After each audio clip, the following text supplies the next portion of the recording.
বাংলাদেশ থেকে শরণার্থীরা যখন এসেছিল সেই জিনিসটাকেও তুলে ধরে।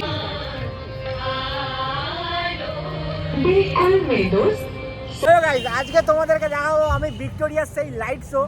আজকের লাইট শোতে হিন্দি দেখাবে, প্রায় হিন্দি। তোমাদেরকে হিন্দিটা যেটা দেখাচ্ছে সেটাকে আমি তোমাদেরকে ভেঙে ভেঙে অনুবাদ করব বাংলায়। চলো দেখা যাক লাইট শো। প্রথমবার এইটা আমার জন্য। সবাই বলছে লাইট শো ভালো ভালো ভালো, কলকাতার ব্যাপারে সব কিছু দেখাবে। চলো দেখা যাক লাইট শোতে।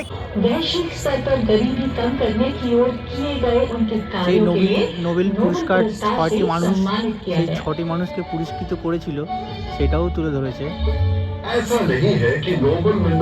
আর কিছুক্ষণের পরে এই লাইট শো শুরু হয়ে যাবে। এই আমাদের দুটো টিকিট নেওয়া হয়ে গেছে। লাইট শো এবার শুরু হবে। চলো তোমাদেরকে লাইট শো দেখাবো, যখন স্টার্ট হবে তখন দেখাবো।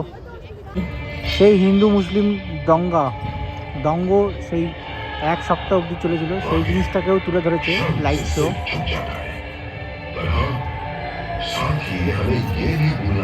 মধ্যে লাগানো আছে ফুটবল, সেই মোহনবাগান, বিখ্যাত মোহনবাগান ক্লাব।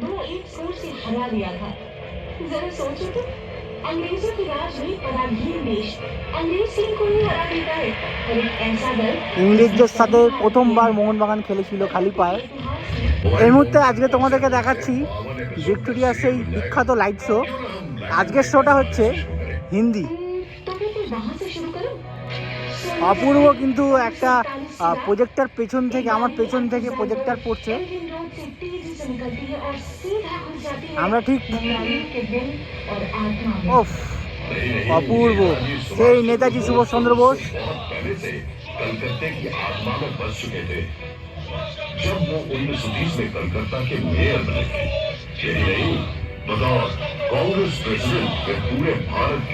ব্যাকগ্রাউন্ডে তোমরা ভয়েসটা ঠিক শুনতেই পাচ্ছ। এখানে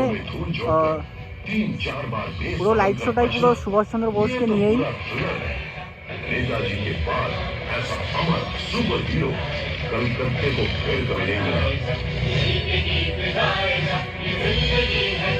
দর্শক কিন্তু অনেকটাই দর্শক এসছে সামনের দিকে। আমরা কিন্তু পেছনের দিকে বসেছি তোমাদেরকে পুরোটাই দেখানোর জন্য। মনে হচ্ছে যে একটা সিনেমা হলে বসে আছি। 1989 में लगातार 6 महीनों तक एक अनजान व्यक्ति रात के अंधेरे में सड़क पर सोते हुए 13 बेघर लोगों का पत्थर से खून करता है। मीडिया ने उसे नाम दिया स्टोन मैन। इतने भयानक किस्से से इतिहास की शुरुआत होगी। मुझसे पूछो तो सही सोले सबसे बड़ा विलन है अमिताभ बच्चन। अमिताभ बच्चन वो क्यों? প্রজেক্টরে অমিতাভ বচ্চনকেও দেখাচ্ছে। थिएटर किया तो कलकत्ते में, पर फिल्मों की बारी आई तो पहुंच गए बम्बई। क्या जाता अगर बांग्ला सिनेमा में ही रोमांटिक हीरो बन जाते? इस लॉजिक से तो क्लिफ रिचर्ड का बचपन भी यही गुजरा है, कलकत्ता में। अरे मतलब हावड़ा में। एक ही बात है, আমার ঠিক পেছন থেকে প্রজেক্টরটা চলছে। এই দেখো, এই পেছন থেকে লাইটটা ফেলছে পুরো ভিক্টোরিয়ার পুরো স্ট্রাকচারে, পুরো মেমোরিয়ালের স্ট্রাকচারে লাইটটা ফেলছে, প্রজেক্টর ফেলছে। আর সামনে যে লাইটগুলো সেইগুলো ভিক্টোরিয়া মেমোরিয়ালের মধ্যে লাগানো আছে। ফুটবল, সেই মোহনবাগান, বিখ্যাত মোহনবাগান ক্লাব।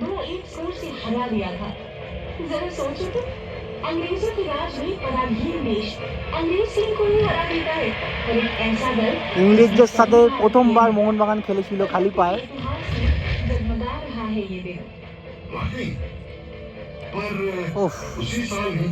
অপূর্ব লাগছে, সাদা মার্বেলের উপরে প্রজেক্টর ফেলেছে। অপূর্ব। ब्रिटिश भारत का मोस्ट इम्पोर्टेंट शहर। ओहो, तो इसमें दुखी होने की क्या बात है? उन दिनों कलकत्ते में स्वाधीनता आंदोलन की एक ऐसी लहर थी जो अंग्रेजों से संभाले नहीं समझ रही थी। तभी उन्होंने 1905 में तय किया कि विक्टोरिया से ये स्टैचू लॉर्ड कर्जन ने एक चिट्ठी में लिखा था, कलकत्ता षड्यंत्र का एक महाकेंद्र बन गया है, इसे इस सिंहासन से हटाना ही पड़ेगा। हमें याद नहीं, सुरेंद्रनाथ बैनर्जी के नेतृत्व में राष्ट्रवादी इंडियन एसोसिएशन यहीं पर तो बनी थी। फिर यही गठित हुई ऑल इंडिया नेशनल कॉन्फ्रेंस, जिससे आगे चलकर कांग्रेस का जन्म हुआ। तभी तो अंग्रेज सुरेंद्रनाथ को सरेंडर लॉर्ड बुलाते थे, और इसी पुरजोर विरोध के चलते ही तो अंग्रेज बंगाल के टुकड़े करने में असफल रहे। हाँ, तभी तो 6 साल बाद गुस्से में आकर हावड़ा ब्रिज দেখা যাচ্ছে এখন। पता है इससे क्या साबित होता है? कि तुम एक बहुत ही प्रभावशाली शहर हो, अन्याय के खिलाफ आवाज उठाने वाला शहर। পুরোটাই কলকাতার উপরে, কলকাতা বেসিসের উপরে এটা পুরোটাই ভিডিওটা। से पुकारा जाएगा या फिर बीमार नगरी। अरे जाने दो, तुम्हें तो लोग सिटी ऑफ जॉय के नाम से भी पुकारते हैं। और ये भी तो सच है कि ब्रिटिश काल में तुम ब्रिटिश साम्राज्य के दूसरे खास शहर के रूप में जाने जाते थे। मतलब लंदन के बाद तुम्हारा ही नाम आता था। अरे वो तो बस पैसों के लिए, सिर्फ कर संग्रह और झूठ बिखरे से ही अंग्रेज करोड़ों रुपए कमा लेते थे। क्या मुसीबत है? अगर कलकत्ते की निंदा करूं तो तुम चिढ़ जाते हो, और तारीफ करूं तो खुद ही निंदा करने लगते हो। मतलब बस बहस करनी है ना? बहस करना तो मेरे खून में है। जानते हो, भारत में पहला सेंसरशिप এটা সেই থিয়েটার, প্রথমে থিয়েটার চলতো। 1972 में जब गिरीश घोष ने इसी शहर में नेशनल थिएटर का गठन किया था, उनका नेशनल पहला थिएटर नाटक था शो। दीनबंधु मित्रा का नील दर्पण। अच्छा, 3 साल बाद ये नाटक पूरे भारत में टूर कर रहा था। उसी दौरान एक दिन लखनऊ में ये नाटक चल रहा था, तो जिस सीन में भारतीय किसान आकर अत्याचारी नील को साथ से मारता है, उसे देखकर दर्शकों के बीच बैठे हुए ब्रिटिश सेना ने स्टेज पर चढ़कर सब तोड़ फोड़ करनी शुरू कर दी। क्या बात करते हो? अगले ही साल जब प्रिंस ऑफ वेल्स ने कलकत्ता का दौरा किया, तो समूह ने तुरंत उनके स्वागत समारोह को लेकर एक व्यंग्य नाटक का मंचन किया। क्या बात? उसके बाद अत्याचारी पुलिस कमिश्नर को लेकर भी एक और नाटक। फिर क्या था, तुरंत পারে लागू কিন্তু हुआ মানুষ हमारी কিন্তু এই पुरानी पाटটা মানুষ আর এই পাটটা মানুষ কিন্তু পুরো ভর্তি। जिसमें सेंस ज्यादा हो उसके पीछे सेंसर तो ঠিক पड़ेगा একদম ही। মেমোরিয়ালের সামনে दूसरी तरफ অনেক অনেক হাজার হাজার চেয়ার বসানো আছে। 1870 में जब उन्होंने यहाँ से भारत का पहला समाचार पत्र द बंगाल गैजेट प्रकाशित किया, तब এই वे বাংলার প্রথম নিউজ পেপার। की गतिविधियों এখান की থেকে आलोचना भरे ব্রিটিশ সরকার छापने প্রথম से नहीं चुके। सही बात। ठीक उसी तरह छपेছিল। जैसे तुम्हारे आजकल की लिटिल मैगजीन सिस्टम का दोषारोपण करती रहती है। पूरा दिन विरोध, गुस्सा, अथॉरिटी पर व्यंग, यही सब यहाँ के लोगों के पेट में उबलता रहता है। तभी तो कलकत्ता वालों का लेवल जो है ना इतना कमजोर है। अजी, ना तो हमारे लिवर में कुछ खराबी है और ना ही हमारे হাওড়া ব্রিজটা কিন্তু অপূর্ব লাগছে। हावड़ा ब्रिज कैंटिलीवर ब्रिज है ना? ये सन 1943 से इसी तरह खड़ा है, एकदम 1943 से বানিয়েছিল সেই হাওড়া ব্রিজ। সেই হাওড়া ব্রিজের দৃশ্য এখানে দেখাচ্ছে। लाखों गाड़ियाँ, बस, ट्रक, रिक्शा इस पर से ही तो गुजरती है, फिर भी ये टस से मस नहीं हुआ। और सबसे हैरान करने वाली बात ये है कि इस पूरे ब्रिज में एक भी स्क्रू यानी पेच नहीं है। इसीलिए तो जिन लोगों के दिमाग का स्क्रू ढीला है, वे अक्सर हावड़ा ब्रिज के ऊपर चढ़ जाते हैं। लेकिन वहाँ से क्या नजारा मिलता होगा, इमेजिन कर सकती हो? मैं इमेजिन नहीं कर ও सकती। लगभग 100 सालों অপূর্ব से লাগছে কিন্তু লাইটটা পড়ার পর। अपने पंख फैलाए खड़ी हूँ मैं। क्या आपको कोई अंदाजा है कि मैं यहाँ से क्या क्या देख सकती हूँ? मैंने प्रेम में डूबी जोड़ियाँ, उनकी नोकझोंक, ये सब देखे हैं। निकम्मे लोगों की भीड़ भी, और अकेडमी ऑफ फाइन आर्ट्स की एक्सपेरिमेंटल पेंटिंग्स भी।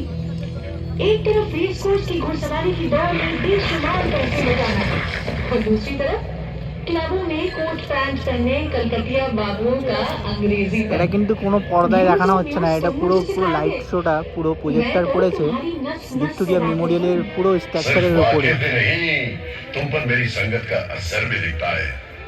এখনো মানুষ ঢুকছে, এখনো মানুষ এন্ট্রি করছে। 7টা বেজে গেছে, তাও লাস্ট টাইমিং হচ্ছে और ये इमारत 7:45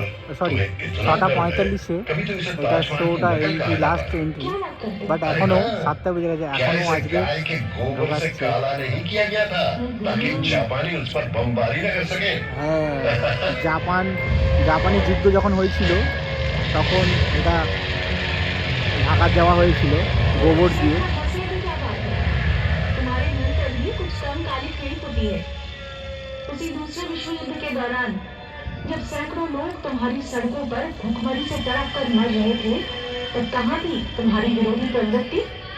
जब कलकत्ता वासी सड़कों पर उन मरते हुए लोगों को लांघ कर ऑफिस जाते थे, मौज मस्ती करते थे, इन भूख से बिलखते लोगों की आह को दबाने के लिए अपने घरों के दरवाजे बंद कर घुमा किया गया। সত্যজিৎ রায়ের কিছু ভালো ভালো বই, মুভি বাংলা পুরস্কার দেওয়া হয়েছিল ওনাকে, সেই দৃশ্যটাও তুলে ধরেছে ভিক্টোরিয়া মেমোরিয়াল লাইট শোতে।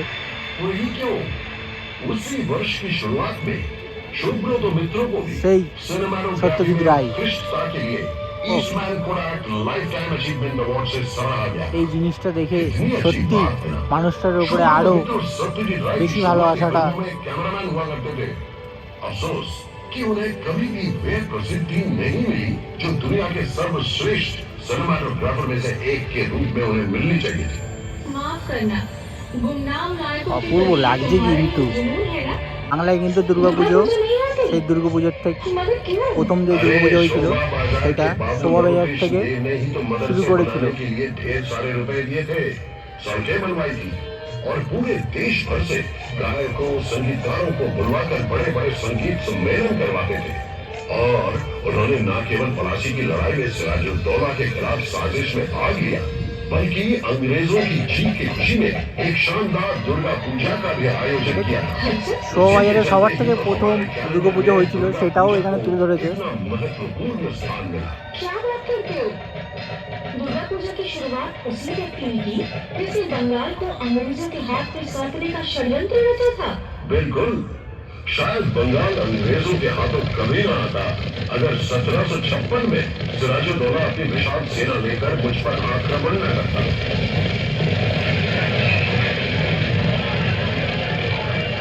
अगर वो ईस्ट इंडिया कंपनी की सेना की जमकर धुनाई न करता तो अंग्रेज इतनी जल्दबाजी में एक नवाब के विरुद्ध जंग में कभी न उतरते। जन्म में तो वे जरूर करते, बस उनके सब बदल जाते। অপূর্ব লাইট শো। वो उस मुल्क पर कब्जा किए बिना कहाँ बैठे रहने वाले थे? 24 अगस्त 1690 को मूसलाधार बारिश के बीच कंपनी के एजेंट जॉर्ज चार्नॉक ने जैसे ही अपनी नाव वहां बांधी, बस तभी से समय का पहिया घूमा और तुम्हारे इतिहास की शुरुआत हुई। यहाँ मैं तुमसे सहमत नहीं हूँ, एक नहीं दो पहलुओं से। चाणक्य के पहुंचने के बहुत पहले कवि कंकन मुकुंद राम ने मेरे विषय में लिखा था। उससे भी पहले 1495 में कवि विप्रदास पिपलाई ने अपना मनसा मंगल काव्य में भी मेरा जिक्र किया था। अच्छा, सावर्ण राय चौधरी के परिवार अंग्रेजों के आने के पहले से ही कलकत्ता में जमींदार थे। भाई वाह, मेरे इतिहास की मनसा शुरुआत मंगल। तो बहुत पहले से हुई थी कि भूख मजबूत यूनानियों की तुलना में कम गंभीर है। इंसान इतना असंवेदनशील कैसे हो सकता है? ये भी मत भूलना बिजोल भट्टाचार्य द्वारा रचित अद्भुत नाटक नवान्नो इसी भूखमरी पर आधारित था और इसका मंचन भी इसी शहर में किया गया था। ये तुमने बिल्कुल सही कहा। इसका श्रेय तो तुम्हें ही जाता है। 1942 में स्थापित इक्टा यानी इंडियन पीपल्स थिएटर एसोसिएशन वामपंथी कलाकारों का ही संगठन था, जिसने कलकत्ता को न जाने कितने अनमोल रत्न दिए।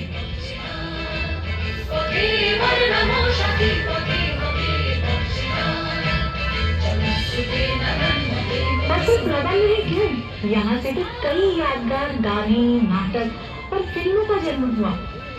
इसी इक्टा नहीं तो कई जगमगाते हीरे भी हमें उत्पल दत्त, ज्योतिरिंद्रनाथ मैत्र, देवव्रत विश्वास, सुनील चौधरी और इन्हीं के भाव शिष्य थे मृणाल सेन। ये दौर সেই মিলান कितना সেন। प्रेरणादायक था ना। समाज को बदलने के लिए कला এই দেখো, को उत्पल हथियार दत्त। के रूप में उपयोग करके ऐसा उत्पल हजारों दत्त लोगों আছে। को उत्कृष्टता और जुनून के साथ प्रेरित किया था एकता मूवमेंट ने। मानो ये एक महान क्रांति का नेतृत्व करने वाले जादुई रथ की तरह था जो एक अथक यात्रा कर रहा था। 1943 में बड़े आकार के लगभग 170 वर्ष पहले बंगला सन 1176 में आई भूखमरी भी तो इंसानों की ही देन थी। ब्रिटिश द्वारा रचित भूखमरी वो जनता को बड़ी बर्बरता से निचोड़ कर लगान वसूल करते थे। उन्होंने किसानों को ब्रिटिश सरकार अपने धान के खेतों में বেশি বেশি করে লাগান अफीम बोने के लिए দিত। मजबूर किया। এই দেখো, उस समय भी तो मेरे उफ, सीने में गिरकर এত ঋণ দিত, लाखों এত असहाय लोगों ने जान गंवाई थी और मैं পুরো আকাল মৃত্যু হয়েছিল মানুষের এই সময়টি, সেই জিনিসটাও তুলে ধরেছে उस समय भी ये এই লাইট শোতে। होती। तुम्हारा इतिहास जागते रहने का इतिहास है, ওফ, लेकिन सोते रहने का भी। अच्छा ये बताओ, 19वीं सदी में जब बंगाली बाबू लोग अपनी पालतू बिल्लियों की शादी में बेशुमार धन बर्बाद कर रहे थे या गुलाब जल में स्नान कर रहे थे, আগেকার तब সময়ের तुम किस हालत में थे বাঙালিরা बताओ? आदि পোষা नहीं थे? বেড়ালদের বিয়ে করাতো, या সেটাই এই লাইট শোতে দেখাচ্ছে। আর প্রচুর পরিমাণে টাকা খরচা করতো, সেই জিনিসটাকেও তুলে ধরেছে। এই দেখো, বেড়ালদের বিয়ে।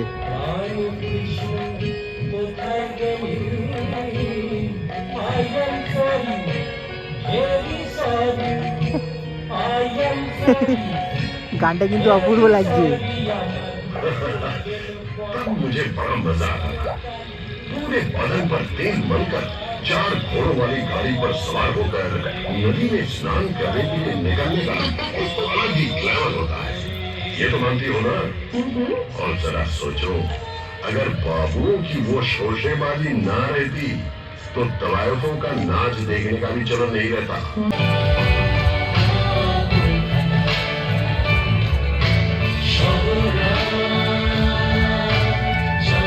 অপূর্ব লাগছে, কিন্তু গায়ে পুরো কাটা দিয়ে উঠছে এই গানটা শুনে।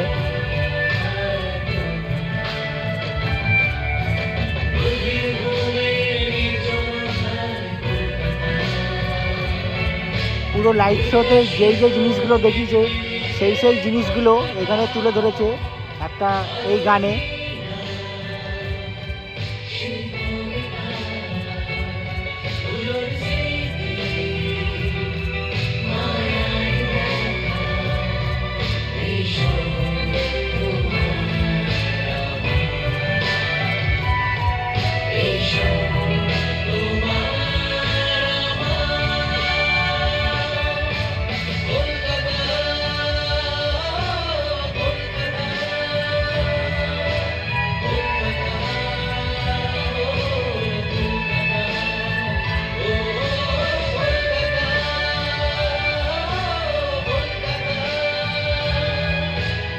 লম্বা ভিডিও করতে, লম্বা ভিডিও করতে।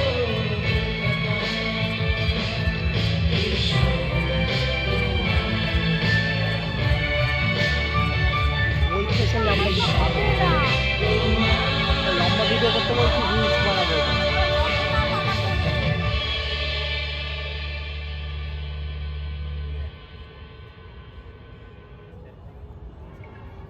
লাইট শো শেষ। লাইটটা জ্বলার পরে কিন্তু অপূর্ব লাগছে ভিক্টোরিয়া। সবাই আস্তে আস্তে যাচ্ছে।